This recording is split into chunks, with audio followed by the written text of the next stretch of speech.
My name is Ewan Reed. I'm 32 years old, a Special Forces soldier trained to face the enemy. But I was never trained to face my own brother. Growing up, Liam was my hero. So when he and his wife Chloe asked me to use my military privileges to co-sign on a home loan, I never imagined that my refusal would leave me with blood streaming down my face. Listening to my sister-in-law say coolly, "You should have just signed the mortgage papers." My refusal lit the fuse on the most devastating betrayal. That night, in my own home, my brother attacked me from behind with one of our old sports trophies. Before I share the rest of my story, please let me know where you're watching from. And hit that like and subscribe button if you've ever been betrayed by your own family. The performance began at a high-end steakhouse in uptown Charlotte, the kind of place with dark wood paneling, deep leather booths, and a wine list thick enough to stop a bullet. It was also the kind of place I knew with absolute certainty that Liam and Chloe couldn't afford. But that was the point. The evening wasn't about family, it was about stagecraft. Chloe, poured into a tight designer dress that still had the fresh off-the-rack crispness, was in her element. Her phone was a permanent extension of her hand, capturing perfectly angled shots of our Reed family reunion for her Instagram feed. Every few minutes, a flash would go off, accompanied by a caption she'd narrate out loud. "Family first," she'd say with a saccharine smile, while Liam played his part, endlessly bringing up stories from our childhood. "Remember that time I saved you from the neighbor's dog, Yui?" he asked, his voice booming a little too loudly. Always looking out for my little sister. I just nodded, a small smile fixed on my face. It felt like watching a poorly rehearsed play where every line was delivered with a heavy-handed wink to an invisible audience. Every sweet word, every fond memory, felt like a calculated move in a game I didn't yet understand. I knew an objective was coming. In my line of work, you learn to read a room, to spot the inconsistencies between words and actions. Here, the entire atmosphere was one big inconsistency. The waitress came by, a young woman with a polite, practiced smile. "Can I get you started with something to drink?" "I'll have a bottle of the Cabernet Sauvignon," Chloe announced, pointing to a name on the wine list I knew cost over $100. She then looked at me, her smile tightening just a fraction. "I'll just have a Sierra Nevada, thanks," I said to the waitress. A simple, pale ale. A taste of North Carolina. Chloe's eyes flickered with something, not quite anger, but a cool disdain. She leaned toward Liam, whispering just loud enough for me to hear over the restaurant's low hum. "Still keeping it simple, I see." The comment hung in the air, a tiny, perfect little barb. It wasn't just about the beer. It was about my job, my modest home in Fayetteville, my life that wasn't curated for social media. It was a reminder that in her world, I didn't quite measure up. The rest of the dinner followed the same script. We talked, but we didn't connect. I listened to Chloe complain about the rising cost of organic groceries one minute, then watched her flaunt a new designer handbag the next. A bag she proudly declared she was paying for in installments. The hypocrisy was so blatant, it was almost impressive. Then, after the creme brulee arrived, Chloe set down her spoon and folded her hands on the table. The smile she gave me was her most dazzling yet. The main act was about to begin. "Ewan, honey," she started, her voice dropping into a tone of practiced sincerity. "Liam and I have been thinking so much about the future, about family." She glanced at Liam. "About a home where your future nieces and nephews can run around in the backyard." Liam, who had been nervously shredding his napkin, picked up his cue after a sharp nudge from his wife under the table. He cleared his throat. "Yeah, Yui. We found the perfect house. It's got everything. But, things are a little tight right now." I waited, my posture unchanged. I felt my training kick in. Observe, assess, don't react. Chloe didn't let the silence linger. She leaned forward, her eyes wide and earnest. "It's just a piece of paper, Ewan. A formality. We need you to co-sign on the loan. Your VA loan." She said the last two words as if they were a magic spell. "That's your privilege. You're supposed to use it to help family." Then came the final, brutal twist of the knife. You owe us that. The word struck me with the force of a physical blow. You owe us. My service, my sacrifices, the years I dedicated to my country. She had just reduced all of it to a transactional chit, a favor I was now obligated to cash in for their dream house. It was a profound, staggering insult. But my face betrayed nothing. Emotion is a liability. I shifted from sister to soldier. This was no longer a family dinner, it was a threat assessment. What's your credit history like, Liam? I asked, my tone even. He flinched. Well, it's complicated. What's the contingency plan for repayment if your sales commissions drop? I pressed, my eyes fixed on him, not Chloe. Chloe scoffed, waving a dismissive hand. The mask of sincerity was gone, replaced by unconcealed irritation. Oh, for God's sake, Ewan, don't turn this into an interrogation at Fort Bragg. This is your brother, not the enemy. It was a classic tactic. Deflect with emotion, reframe logic as hostility. She was trying to corner me, to make my due diligence seem like a personal attack, a lack of faith. I remained silent, but inside, red lights were flashing on my personal dashboard.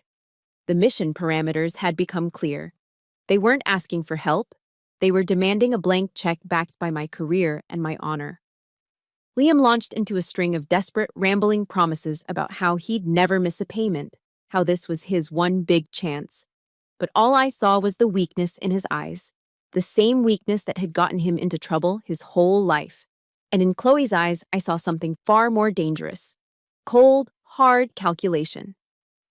The ride to the parking valet was a silent, suffocating affair. As we stood waiting for our cars, the cool Charlotte night air did little to clear the tension. Chloe gave me a hug that felt like a block of ice. As she pulled away, she delivered her final payload, her voice a low, warning shot.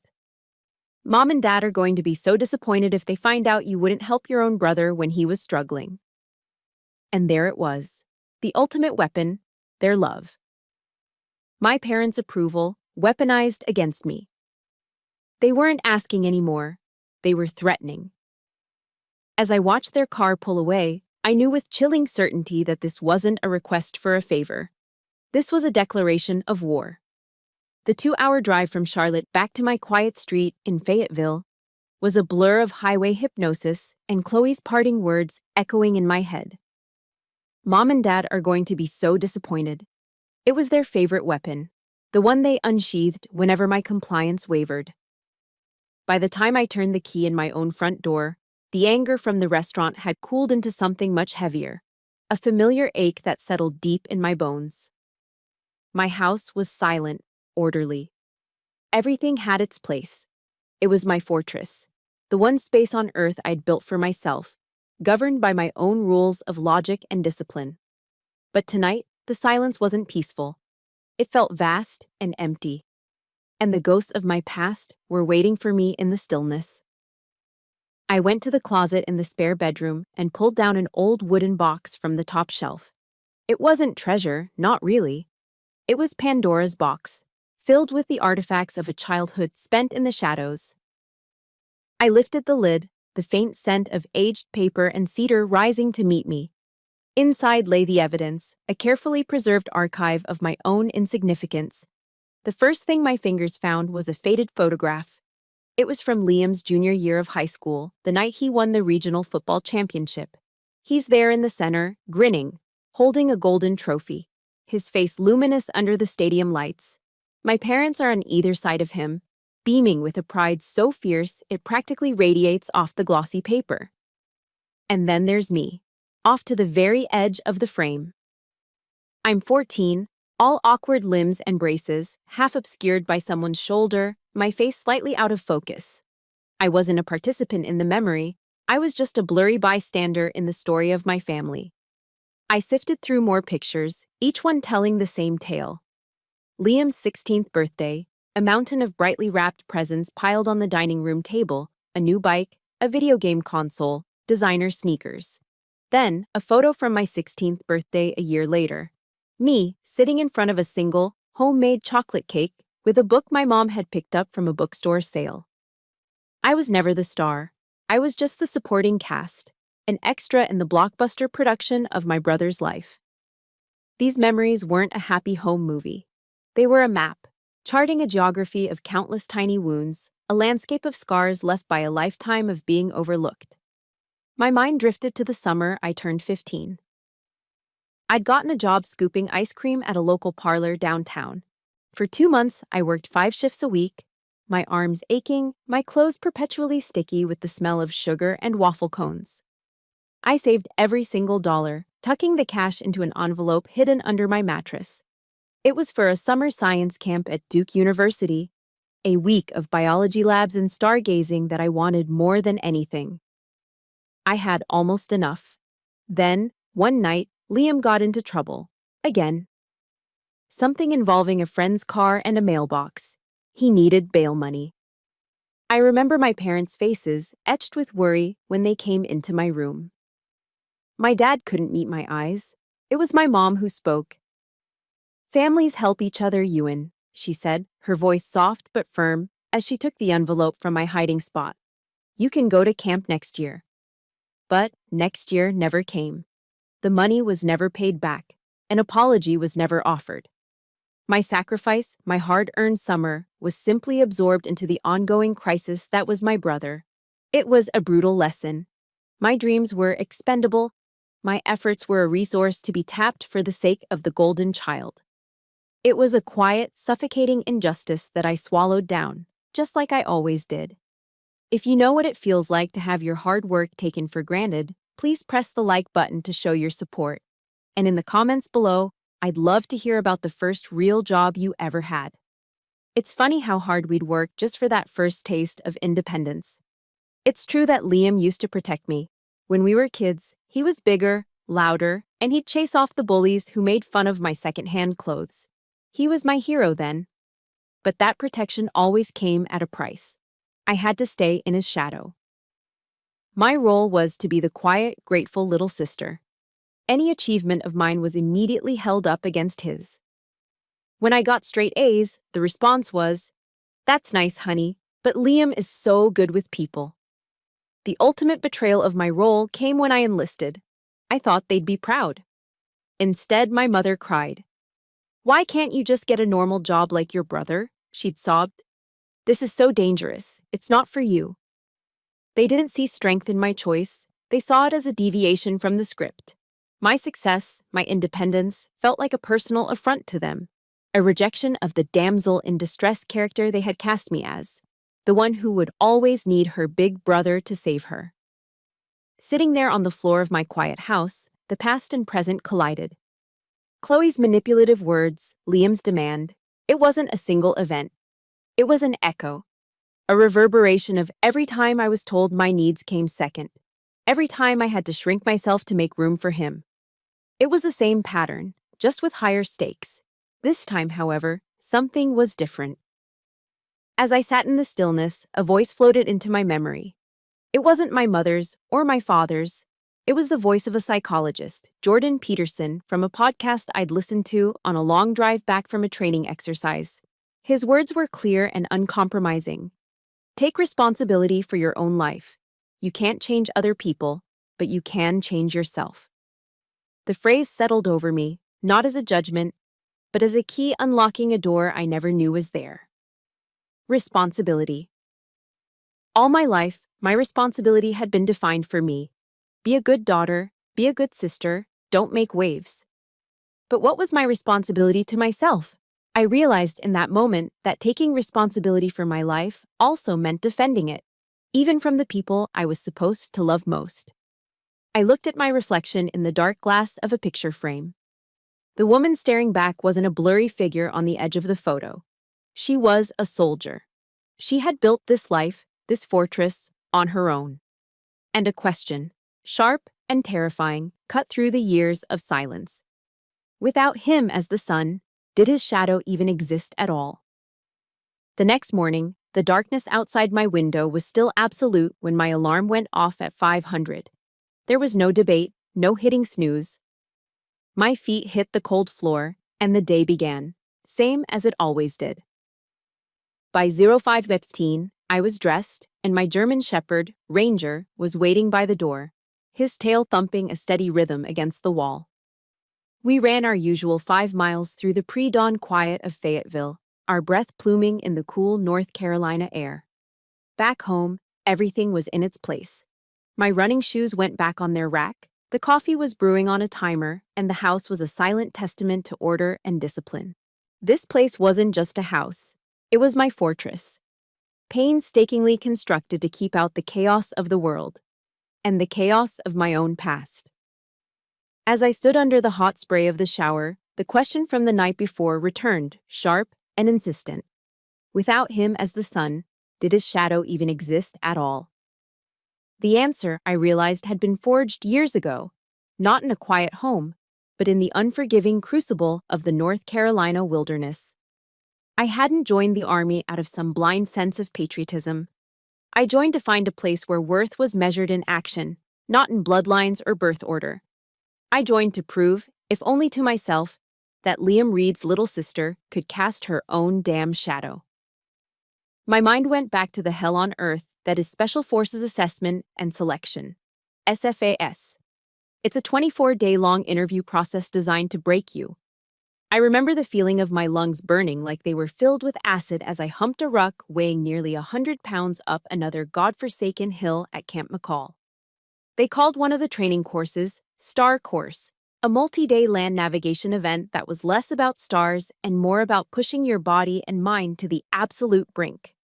I remember sleepless nights spent in the woods, my fingers numb, trying to solve complex navigation problems while my body screamed for rest. Every grueling step, every moment of doubt, was a choice. While Liam had always had our parents clearing the path for him, I had deliberately chosen the hardest path I could find. And somewhere out there, in the mud and the exhaustion and the relentless pressure, I found myself. Not Liam's little sister, not the family disappointment. I was Candidate Reed, and in that world, that was the only identity that mattered. The name on my uniform was a shield, and the sweat soaking through my fatigues was washing away the blurry girl at the edge of the photograph. There was one moment, seared into my memory, that changed everything. We were on a long-range movement, deep into the training. I was exhausted, dehydrated, and my ankle had rolled badly on a loose rock. A sharp, white-hot pain shot up my leg. I thought that was it. I thought I was going to have to quit. I sat down hard, the weight of the ruck pinning me to the ground, my head spinning with failure. Then, one of the other candidates, a guy I'd barely spoken 2 words to the entire time, stopped. He walked back to me. He didn't say anything. He didn't ask if I was okay. He simply knelt, unclipped some of the pouches from my ruck, and attached them to his own, adding my weight to his already crushing load. He just looked at me, gave a single, sharp nod, and started walking again.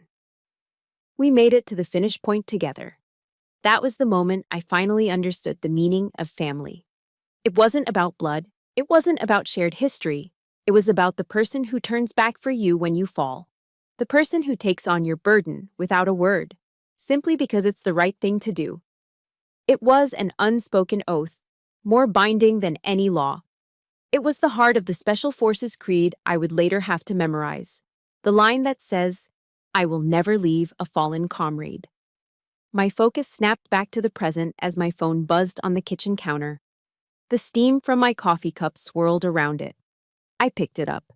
A text from Liam. "Have you thought about it? Don't be so selfish, Ewan." Selfish. The word hit me like a physical blow. Me. The woman who had sacrificed her youth, who had pushed her body past its limits, who had willingly placed her life in harm's way in dusty, forgotten corners of the world. I was being called selfish by my brother, a man whose greatest sacrifice was deciding which tie to wear to his car dealership job. A cold, clear anger washed over me, extinguishing the last embers of familial guilt. The debate was over. The battle lines were drawn. I wasn't just a sister anymore. I was a soldier.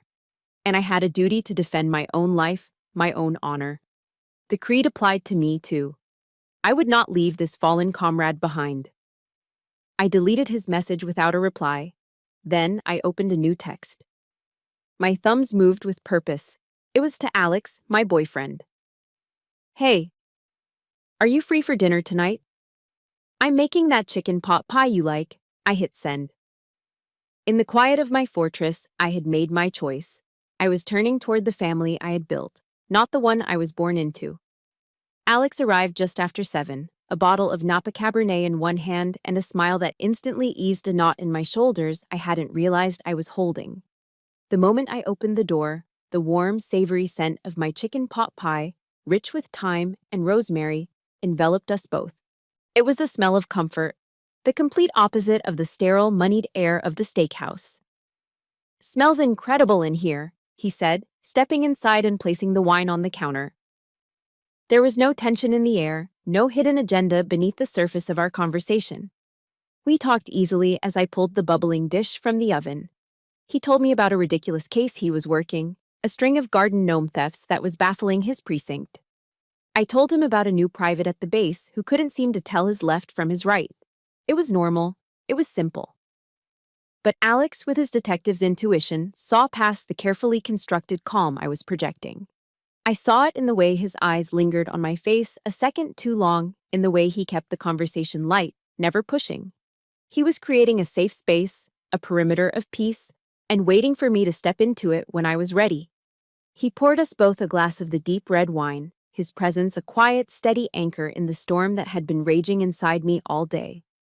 Over dinner, the story of the night before finally came out. I told it in the clipped, professional tone of a soldier giving an after-action report. I laid out the facts: the location, the participants, the objective, my co-signature, and the psychological tactics employed. I tried to keep my voice even, but a slight tremor betrayed me, my shoulders slumping just enough to give away the weight of it all. Alex listened without interrupting. He didn't offer solutions or strategies. He didn't tell me what I should have said or done. When I finished, the silence was heavy for a moment. Then, he simply reached across the small table and took my hand. His was warm and strong around mine. "I'm sorry you had to go through that, Ewan," he said, his voice soft but clear. That was it. No judgment, no platitudes, just pure, simple validation.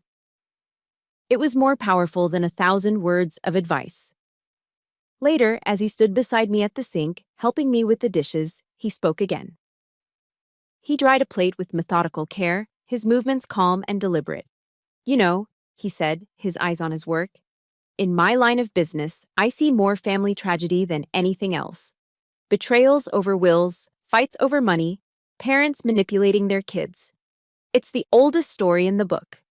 You're not crazy for feeling the way you do. And you're not alone in this."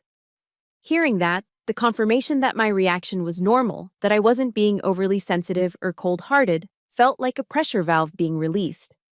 It was the one thing my own family had never given me: the assurance that my feelings were valid. Just as we were finishing up, the doorbell rang. I wasn't expecting anyone. I opened it to find my commanding officer, Master Sergeant Miller, standing on my porch. We called him Sarge. He was a mountain of a man, with a face that looked like it had been carved from granite and a no-nonsense demeanor that terrified new recruits. In his large, calloused hands, he was holding a foil-covered pan. "Heard you were back in town, Reed," he said in his typical gruff military bark. "Welcome home." His eyes flicked to Alex, giving him a curt nod of acknowledgement.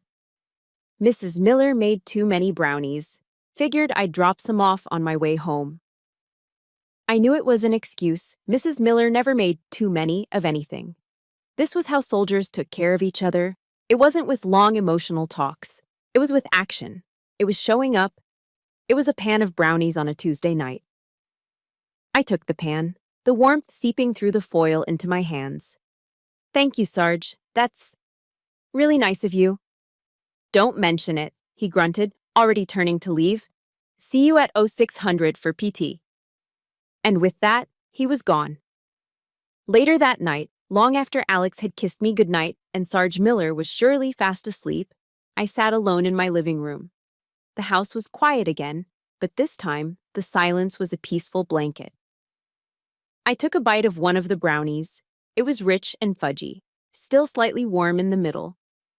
And in that moment, the full, staggering truth of it all hit me. This was my family, my real family. It was the perceptive boyfriend who knew when to talk and when to just be present, washing dishes by my side. It was the tough-as-nails commander who showed his concern with a pan of homemade baked goods. It was the brother-in-arms who had wordlessly taken the weight from my pack in the middle of a forest years ago. A line from the Bible my great-aunt used to read to me floated into my mind. A proverb she'd had cross-stitched on a pillow. A friend loves at all times, and a brother is born for a time of adversity. My brother wasn't Liam. My brothers were the men and women who stood by me when it counted. They were the anchors holding me steady in the hurricane. The stark, painful contrast between the unconditional warmth I felt in this house and the cold, transactional chill of my own blood relatives made my heart ache. But underneath the pain, there was a new, unshakable strength. I knew with absolute certainty which family I was going to fight for. The peace was short-lived. A fortress can withstand a siege, but it can't stop the signals that travel through the air. The attack, when it came, wasn't a frontal assault. It was an insurgency. A campaign of psychological warfare waged through the one device I couldn't just shut off: my phone. A few days after my quiet evening with Alex and Sarge, Liam and Chloe's operation began. It started with a text from my brother. "Chloe's been crying for 2 days straight because of you. I hope you're happy. You're tearing our family apart." I read the words and felt a familiar, weary resignation. I didn't reply. An hour later, another one.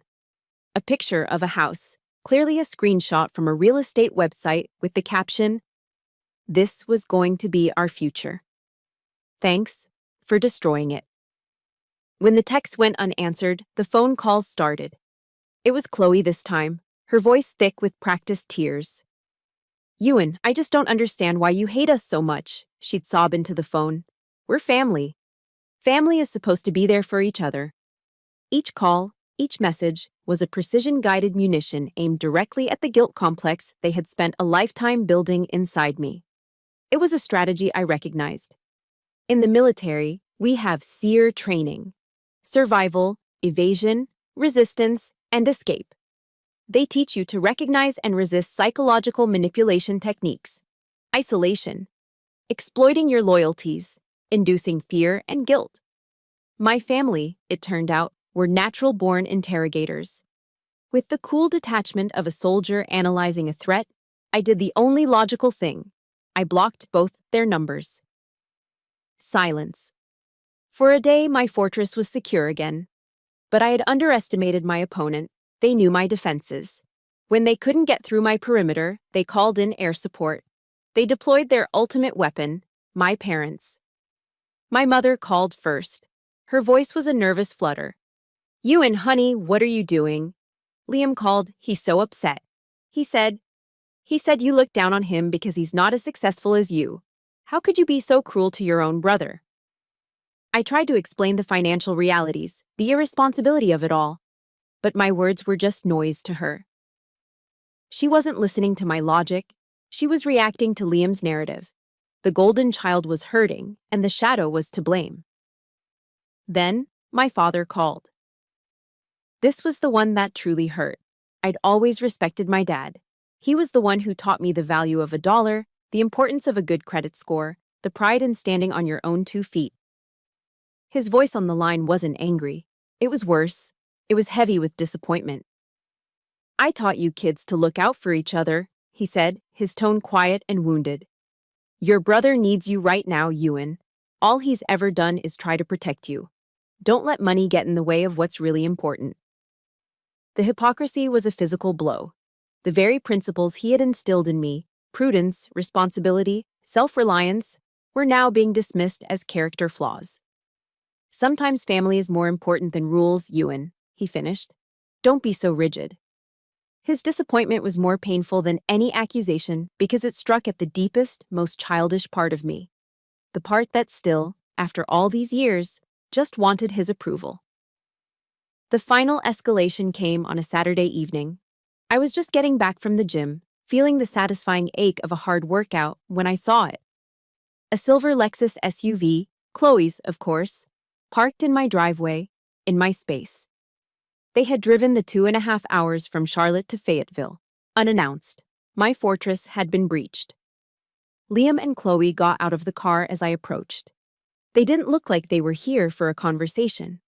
They looked like they were here to collect a debt. Their faces were set in grim, determined lines. "We need to talk, Ewan." "Right now," Liam said. It wasn't a request. It was an order. They followed me to my front door, their presence a violation of the one place on earth I felt truly safe. They didn't respect my space, my time, or the boundaries I had tried to set. The conversation inside was short and brutal. It wasn't a discussion, it was a confrontation. I stood in my own living room, my gym bag still slung over my shoulder, and calmly repeated my position. "I'm not going to co-sign," I said, my voice level.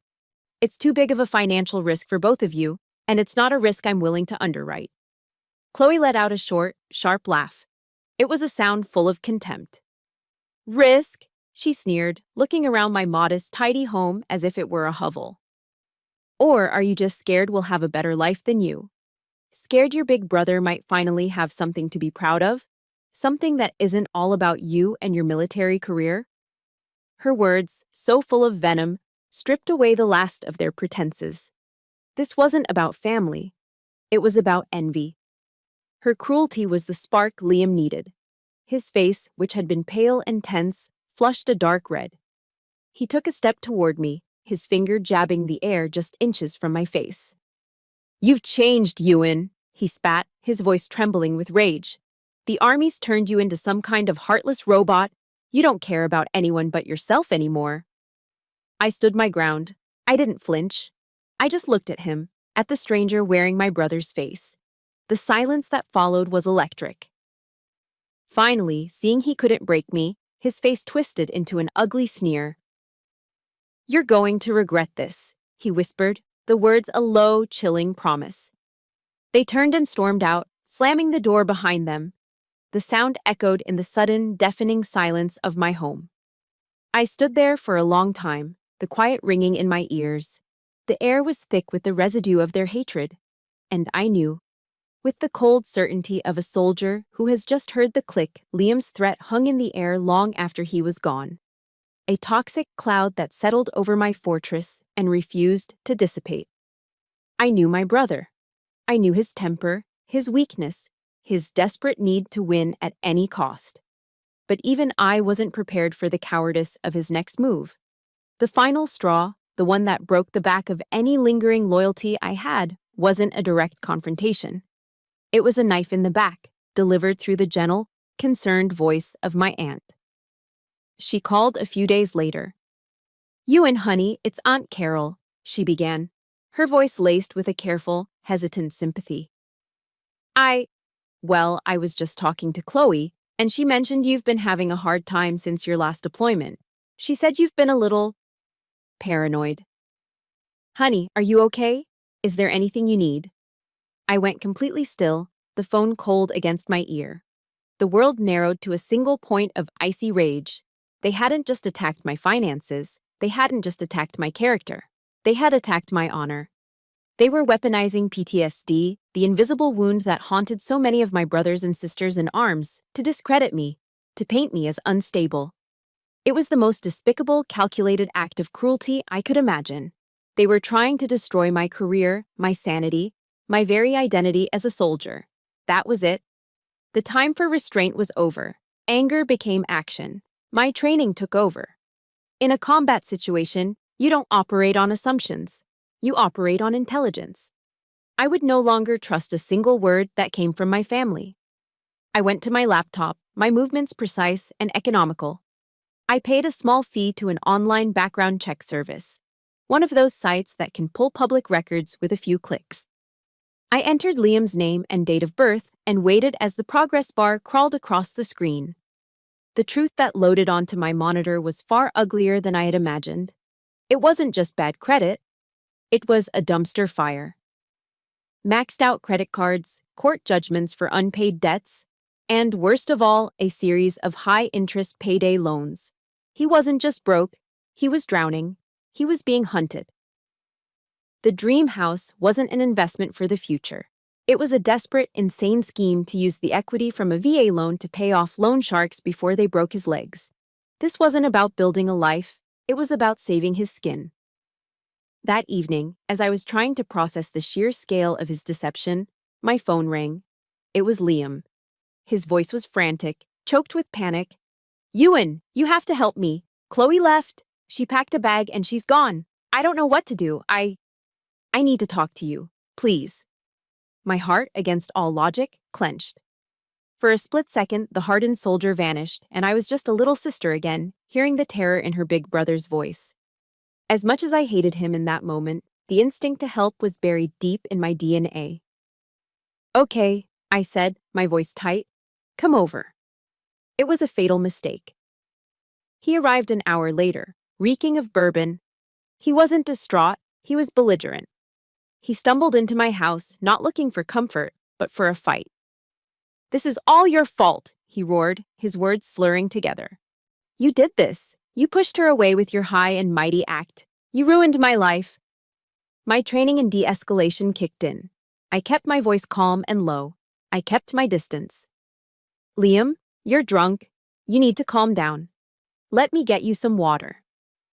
I tried to guide him toward the sofa, hoping to get him to sit down, to contain the situation. And that's when the trap sprung. It was my moment of compassion, my final foolish attempt to be his sister, that he exploited. I turned my back on him for just a second to walk to the kitchen and get him a glass of water. In that split second of vulnerability, he acted. His rage wasn't just a drunken impulse, it was calculated. He lunged for the bookshelf, grabbing the heavy metal soccer trophy from my high school championship. A trophy he had helped me win. A symbol of the only time in our lives we had truly been a team. I heard the rush of air behind me and started to turn, but it was too late. He swung it with all his strength, a vicious, two-handed blow. The metal connected with the side of my head with a sickening crunch. The world exploded in a flash of white pain, then went dark as I collapsed to the floor. Through the ringing in my ears, I heard the front door open. I blinked, trying to clear the black spots from my vision. Chloe walked in. Her face was a mask of cold composure. There was no surprise, no concern. Her purse was still on her shoulder. She had been waiting in the car. It had all been a setup. She looked down at me, lying in a heap on my own floor. Then her eyes flicked to Liam, who was standing over me, panting, the trophy still in his hand. Her expression was one of pure reptilian indifference. She nudged my leg with the toe of her expensive shoe, as if checking to see if I was a piece of trash she needed to step over. "You should have just signed the loan papers," she said, her voice as flat and dead as a dial tone. This was the moment the war truly began. If you believe that no one should ever have to endure a betrayal like this, please hit the like button to show your support. And in the comments below, just type the word justice if you're ready to see how a soldier fights back. Lying on the hardwood floor, with the coppery taste of blood in my mouth and a firework display of pain exploding behind my eyes, I didn't panic. My training cut through the chaos. Panic is a luxury you can't afford when you're compromised. My body was a system, and I was its operator, running a rapid damage assessment. The impact point on my head was bleeding freely, suggesting a scalp laceration. The dizziness and ringing in my ears pointed to a concussion. A searing pain in my left shoulder told me it was likely dislocated. I was injured, but operational. My first instinct wasn't to scream for help. It was to preserve the integrity of the scene. With my good arm, I pushed myself backwards, dragging my body away from the immediate area of the attack. I didn't want my movements to smudge a footprint or disturb the position of the fallen lamp. Every detail was now evidence. Only then did I reach for my phone. I didn't dial 911. In a situation like this, a civilian dispatcher would ask too many questions I didn't have the time to answer. I dialed the one person I trusted to manage the scene with tactical precision. "Alex," he answered on the first ring. My report was as clean and concise as a battlefield communication. "Alex, I'm at my house. I've been assaulted.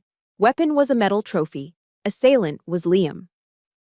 There was a half-second of stunned silence, then the detective in him took over. "Okay, Ewan, are they still there?" Negative, they vacated the premises. Are you secure? Affirmative, but I'm injured. Head wound, possible dislocation. I'm 5 minutes out, he said, his voice now dangerously calm. I'm dispatching a unit and an ambulance. Do not touch anything. Do you understand? Understood, I said, and the line went dead. I let my head rest against the cool floor, closed my eyes, and began to control my breathing. The victim part of me was screaming, but the soldier was in command. True to his word, Alex's unmarked car screeched to a halt outside before the ambulance sirens were even audible. He and his partner came through the door, weapons holstered but their hands ready. Alex's face was a mask of professionalism, but his eyes were blazing with a cold fury that I had never seen before. He took one look at me, then at the trophy lying on the floor, and his jaw tightened. While his partner began securing the scene, Alex knelt beside me, his movements gentle. The EMTs are almost here, he said softly. His gaze was taking in every detail, the blood matting my hair, the unnatural angle of my shoulder. He was a detective collecting facts, but he was also the man I loved, cataloging my injuries. At the hospital, after they had popped my shoulder back into its socket and put 7 stitches in my scalp, Alex came into my room. He looked exhausted, but he was holding a small white plastic square in his hand. The memory card. He held it up. It was still recording, he said. It took me a moment to understand. He was talking about the small pet camera he'd given me a few months ago after a neighbor's car was broken into. A little cube I'd set on the bookshelf to keep an eye on Ranger when I was away, and then promptly forgotten about. It was pointed directly at the spot where I had fallen. I pulled the card as soon as the scene was clear, he said, his voice grim. We have it all, Ewan. The whole damn thing. News travels fast in the tight-knit Special Forces community. It's a closed circle, built on a foundation of absolute trust. A few hours later, my hospital room door opened. It was Sarge Miller, followed by 2 other members of my team, Rodriguez and Bishop. They didn't bring flowers or balloons. They brought 3 cups of black, sludgy coffee from the hospital vending machine and an aura of unshakable solidarity. They moved with a quiet purpose, pulling up chairs, creating a silent, formidable perimeter around my bed. They didn't ask what happened. They didn't need to. In their world, details could wait. The only thing that mattered was that one of their own was down. Sarge handed me a coffee, his expression as unreadable as ever. He just looked at me for a long moment, his eyes assessing my condition with the practiced gaze of a commander who had seen his soldiers through far worse. Finally, he spoke. 1 sentence. You just focus on recovery, Reed, he said, his voice a low rumble. Everything else, we'll handle it. And that's what broke me. Not the betrayal, not the pain. It was the loyalty. The stark, powerful contrast between the brother who had tried to break me and these brothers who had come to build a wall around me. Tears I didn't even know were there began to stream down my face, hot and silent. A few days later, I was back in my fortress, my arm in a sling, a constant, dull ache throbbing in my head. But my mind was clear. The mission was defined. The motto of the Special Forces is De Oppresso Liber, to free the oppressed. This time, I was the one who needed liberating, and I was going to have to free myself. Alex and I turned my dining room table into a command center.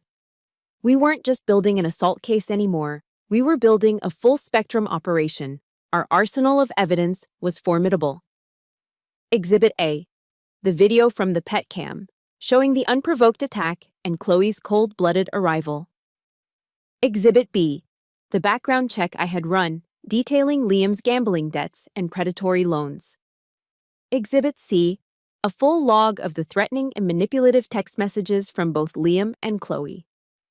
Exhibit D, Alex, using his law enforcement resources, had identified the loan sharks Liam was entangled with. They painted a picture of a man so desperate he would do anything to get cash. We laid it all out, piece by piece. The initial request for money, the campaign of psychological pressure, the escalation, the premeditated physical assault. It wasn't a family dispute that had gotten out of hand. It was a conspiracy. It was The Cumberland County Courthouse was a cold, imposing building of marble and dark, polished wood, designed to feel solemn and significant. It smelled of old paper and floor wax. As I walked through the heavy double doors into the courtroom, the air shifted, becoming thick with a tense, sterile silence. I was dressed for battle. A sharply tailored navy blue suit, a crisp white shirt. My left arm was still in a sling, a visible, undeniable testament to the reason we were all here. I didn't look at Liam and Chloe, who were huddled at the defendant's table with their lawyer, looking pale and shrunken under the fluorescent lights. I didn't look at my parents, sitting in the second row of the gallery. I could feel their eyes on me, could sense their confused, heartbroken energy, but I couldn't meet their gaze. To do so would be to acknowledge a connection that, in this room, no longer existed. This wasn't a family reunion. This was a theater of war, and I was here to present the facts. As I walked to the witness stand, a quote from the late Supreme Court Justice Ruth Bader Ginsburg echoed in my mind, something I'd read long ago. Fight for the things that you care about, but do it in a way that will lead others to join you. This was my way, not with rage, but with truth. When it was my turn to testify, I moved with a practiced calm. I was sworn in, my voice steady as I promised to tell the whole truth and nothing but. The assistant district attorney, a sharp, no-nonsense woman named Mrs. Davies, began her questioning. I didn't cry. I didn't raise my voice. I delivered my testimony the same way I would deliver an after-action report, with clarity, precision, and an unwavering focus on the objective facts. I detailed the dinner at the steakhouse, the carefully constructed performance of a happy family. I recounted the subsequent campaign of calls and text messages, the psychological pressure designed to break me down. I described their unannounced arrival at my home, the violation of my sanctuary. Liam's lawyer, a slick man with a cheap suit, kept trying to interrupt. Objection, Your Honor, he'd say. This is a simple family dispute. It has no bearing on the charge. Each time the judge would overrule him. After one such objection, I paused. I didn't look at the lawyer. I didn't look at the judge. I looked directly at the 12 men and women in the jury box, a collection of ordinary citizens, librarians, and mechanics and school teachers. In the military, I said, my voice cutting through the quiet room, we have a term for this pattern of behavior. We call it an escalation of hostility. It's a deliberate, calculated series of actions designed to provoke a reaction and soften a target before an attack. A ripple of understanding went through the jury box. I had just given them a framework. This wasn't a squabble over money. This was a planned operation. But the most venomous attack came from Chloe's lawyer. During his cross-examination, he approached me with a look of feigned sympathy. Captain Reed, he began, his voice dripping with condescension, you're a Green Beret, is that correct? You've served on multiple combat deployments? Yes, I answered, my eyes locked on his. And would you say that those experiences can be stressful? Traumatic, even? Any soldier's experience can be stressful, yes. And isn't it true, he continued, leaning in, that it's not uncommon for soldiers returning from such environments to suffer from, let's say, an altered perception of events, to perhaps misinterpret a situation, to even experience paranoia? There it was, the cowardly, desperate strategy we knew was coming, the attempt to use my service, my honor, as a weapon against me. The entire courtroom held its breath. I didn't flinch. No, I said, my voice like ice. My perception is perfectly clear. That's when Ms. Davies stood up. Your Honor, she said, her voice ringing with authority. The prosecution would like to present Exhibit A. The lights in the courtroom dimmed slightly, and a large screen flickered to life. A collective murmur went through the room. And then, there it was. The silent, unforgiving eye of the pet camera, broadcasting the truth for everyone to see. The video was chillingly clear.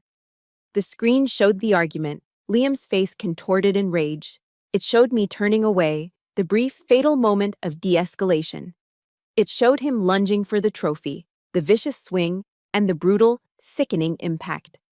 A collective gasp echoed in the courtroom as my body crumpled to the floor. But the worst part came next. The video showed the door opening and Chloe entering, her expression utterly devoid of shock or concern. It captured her cold, indifferent approach. And though the audio was faint, the lip readers on the jury didn't need to be experts to understand the cruel, final words she spoke as she looked down at my broken form. The performance was over. The truth was out. From the gallery, I heard a choked, agonizing sob. It was my mother. It was the sound of a heart breaking as the carefully constructed fantasy of her perfect son shattered into a million pieces. Liam slumped in his chair, his face buried in his hands. Chloe stared at the screen, her face the color of ash.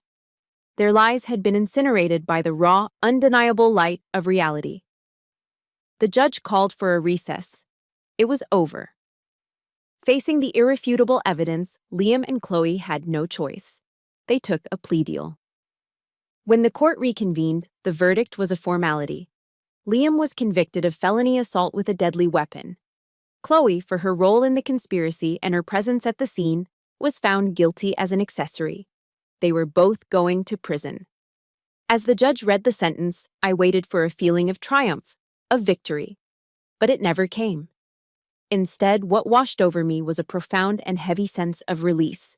It felt as if a massive, crushing weight that I had been carrying on my shoulders my entire life, a weight I didn't even fully realize was there, had finally been lifted.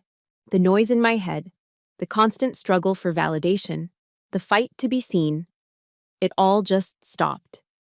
I stood up. I gave a slight, formal nod to Ms. Davies. And then I turned and walked out of the courtroom. I didn't look at Liam or Chloe. I didn't look at my weeping parents. I just walked, my head held high, my sling a badge of honor.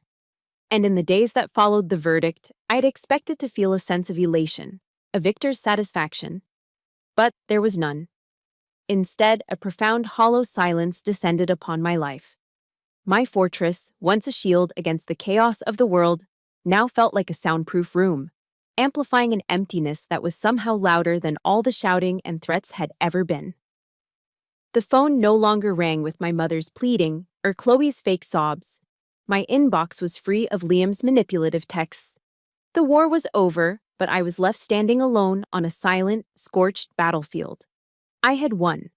But the cost of that victory was the complete and utter annihilation of the family I was born into. Alex was my anchor in that quiet storm.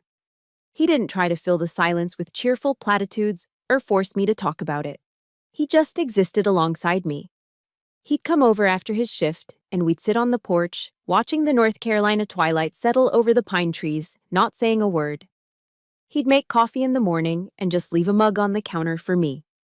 His presence was a quiet, constant pressure, reminding me that I wasn't entirely alone, that one small piece of solid ground remained in my life. He didn't try to fix my pain. He simply shared the space it occupied. A week after the sentencing, a letter arrived. The handwriting on the envelope was my mother's. My hand trembled as I picked it up. A small, foolish flicker of hope ignited in my chest. Maybe now, after the undeniable truth had been exposed, there would be an apology, an acknowledgement, an olive branch. I slit the envelope open. The letter was short. It was not an apology. "How could you do this to your brother?" it began. "Our family is in ruins, all because of your stubbornness and your need to be right. We hope you're satisfied." They still didn't see it, or maybe they refused to. They didn't see my pain, my betrayal, my wound. They only saw their own loss, the loss of their perfect son, the destruction of their family's image. And they blamed me for holding up the mirror that showed them the truth. I read the letter once, then twice. I wasn't angry. I wasn't even hurt anymore. All I felt was a cold, desolate clarity. The door I had left cracked open for them. The door I didn't even realize I'd been holding had just been slammed shut from the other side. I didn't cry. I walked out to the small patio behind my house, took a metal mixing bowl from the kitchen, and set the letter inside. I struck a match and dropped it onto the paper. The corners curled, turning black before catching fire. I watched the ink of their accusations, their blame, their their blindness, turned to gray ash and float away on the gentle evening breeze. It wasn't an act of anger. It was a funeral. A final goodbye to a fantasy I'd clung to for far too long. There was one last thing I had to do. To Alex's surprise, I told him I was going to visit Liam in prison. Just once. The visiting room was a sterile, soulless place, smelling of antiseptic and despair. We sat on opposite sides of a thick plexiglass partition, speaking through crackly telephone receivers. He looked diminished. Thinner, older, with the haunted, hollowed-out eyes of a man who has lost everything. He wouldn't look at me directly, his gaze fixed on the countertop. He mumbled a weak, pathetic apology, a string of words that still managed to weave in excuses about Chloe's influence, about the pressure he was under, about how things had just gotten out of hand. But I hadn't come for an apology. I hadn't come for closure from him. I had come for closure for me. I pressed the receiver to my ear and waited for him to finish.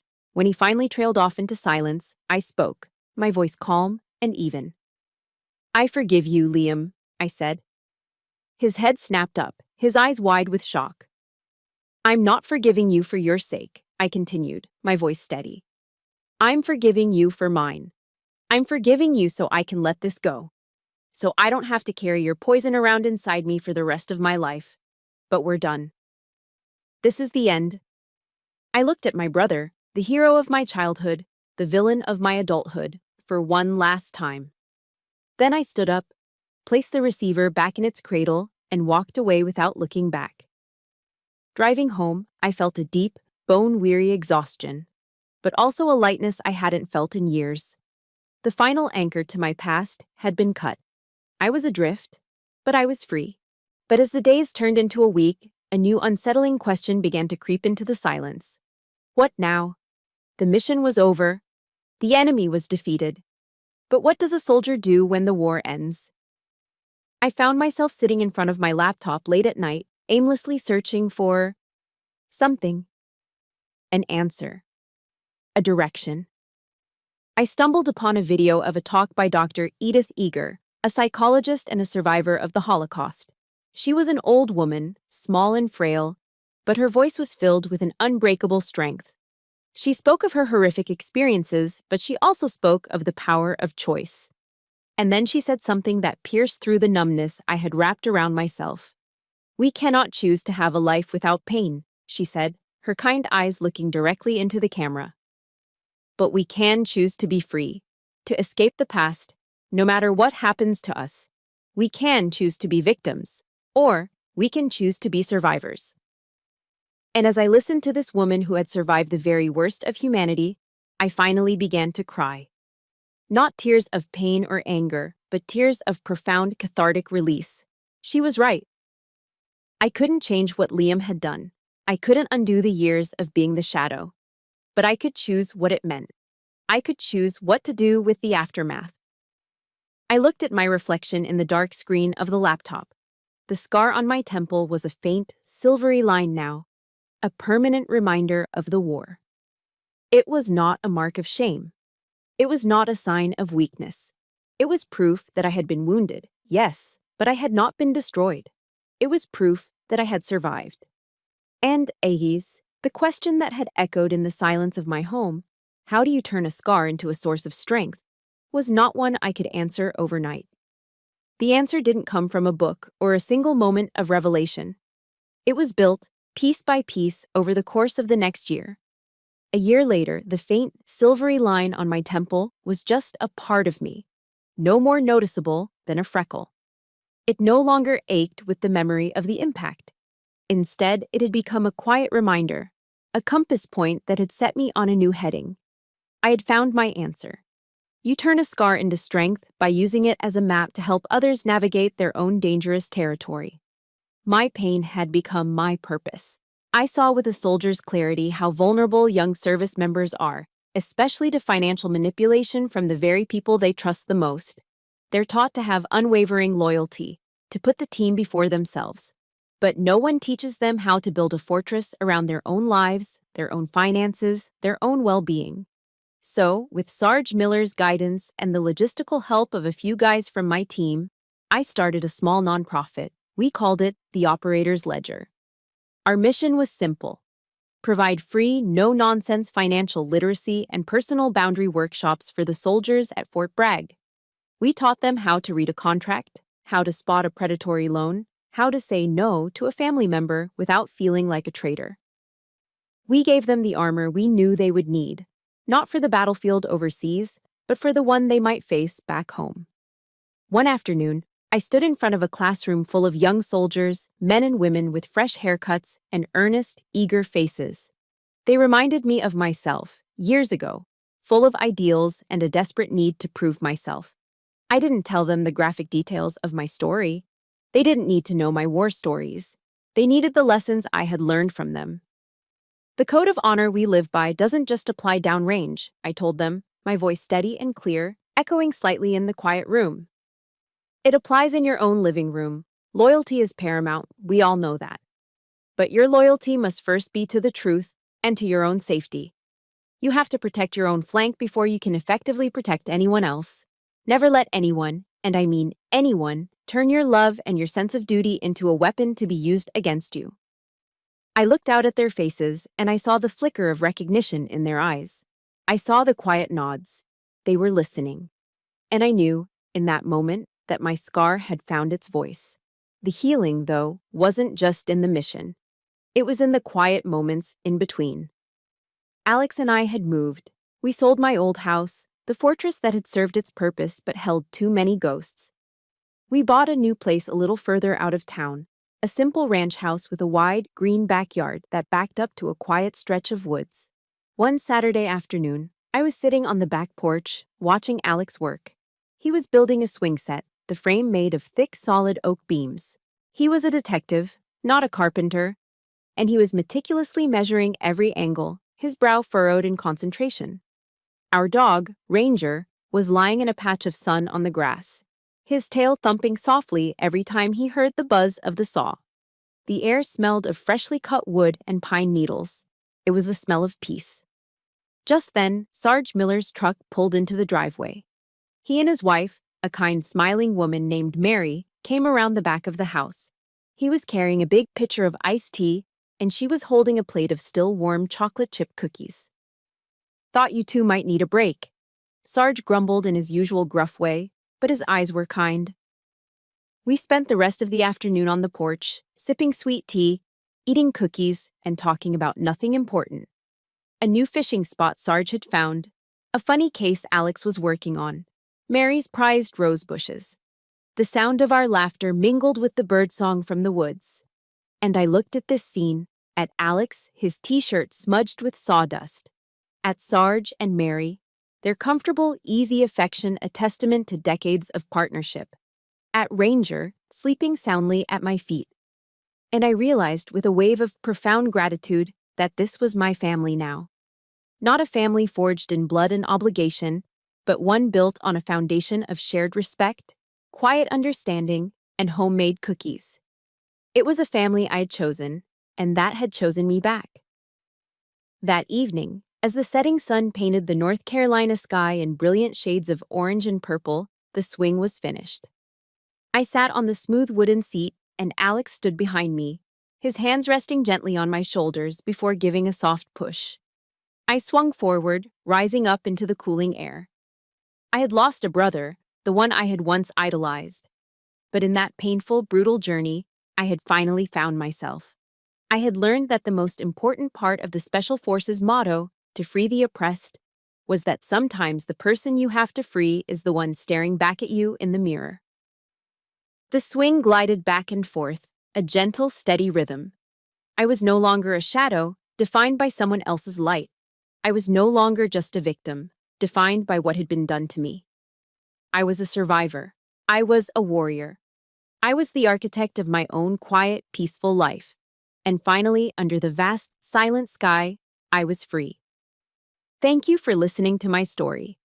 My journey taught me that our deepest wounds can often become our greatest strengths, and that sharing our truth is how we reclaim our power. This channel is a place for survivors, for fighters, and for anyone who has ever had to build their own dawn.